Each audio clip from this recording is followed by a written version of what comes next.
అందరికీ praise the lord.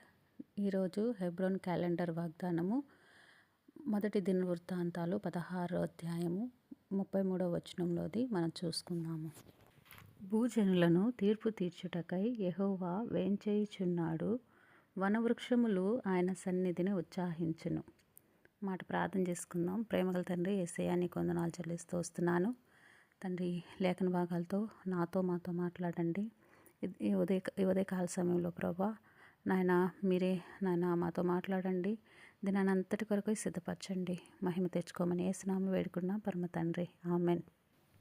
వాక్యానికి సహాయకరంగా యోహాను 8వ అధ్యాయము 12 నుంచి 20 వచనాలలో మనం చూసుకుంటే ఇక్కడ ఏముంటుందంటే, దేవుడు లోకానికి వెలుగని, నేను ఎవరిని తీర్పు తీర్చడానికి రాలేదు, కానీ తీర్పు తీర్చుటకు దేవుడు నాకు అధికారం ఇచ్చాడు, నా తీర్పు సత్యమే అని చెప్పాడనమాట. కాబట్టి మనుషుల సాక్ష్యము సత్యమని మీ ధర్మశాస్త్రంలో రాయబడి ఉన్నది. ఇద్దరు మనుషులు సాక్ష్యం ద్వారా ఒక తీర్పు సత్యమని రాసున్నారు. కానీ దేవుడైతే అన్యాయపు తీర్పు తీర్చబడుతూ వచ్చాడు. కాబట్టి ఆయన ఏంటంటే, ఎందుకొరకు మౌనంగా ఉండాల్సి వచ్చింది అని అంటే, ఆయన యేసు ప్రభువుని రక్షించుటకు తండ్రి అనేక మంది వ్యూహాలను, దూతలను పంపించగలడు. కానీ తను ఎందుకు ఆ పని చేయలేదంటే, ప్రభు చిత్తాన్ని నెరవేర్చుటకే, తండ్రి చిత్తాన్ని జరిగించుటకే యేసు ప్రభు ఈ లోకానికి వచ్చాడనమాట. కాబట్టి తను ఇంకొక మాట, మంచిగా ఒక మాట ఉంటుంది, మనం ప్రభువు మరలా వచ్చినప్పుడు ఆయన వేంచేయుచున్నాడు, ఆయన తీర్పు తీర్చుటకు రాబోచున్నారు. మేలు చేసిన వారు జీవ పునరుద్ధానమునకును, కీడు చేసిన వారు తీర్పు పునరుద్ధానమునకును బయటకి వచ్చేదరనమాట.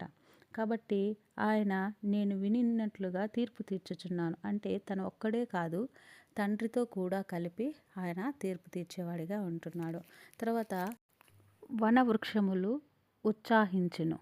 ఉత్సాహించడం అంటే సృష్టి ఆయన రాకను బట్టి ఉత్సాహించేవిగా ఉంటుంది. అలాగే ప్రభువు మేలు చేసిన వారి యందు ఆయన తీర్పు విషయమై, ఆయన ఇచ్చే బహుమానాల విషయమై వాళ్ళు ఆశతో తీసుకోవడానికి సంతోషిస్తున్నారు. కాబట్టి ప్రార్థన చేసుకుందాం. ప్రేమగల తండ్రి, ఇచ్చిన మాటలు బట్టి మీకు వందనాలు. ఈ దినమంతయు సహాయపడమని, నువ్విచ్చే ఉన్నత బహుమానాలు పొందుటకు, ఆశతో చూడటకు, ఎదురు చూడటకు సహాయపడండి. యేసునామములో వేడుకుంటున్నాను పరమ తండ్రి, ఆమెన్. ప్రార్థన అవసరతల కొరకు నెంబర్కి సంప్రదించండి. ప్రార్థన చేయబడును. Praise the lord.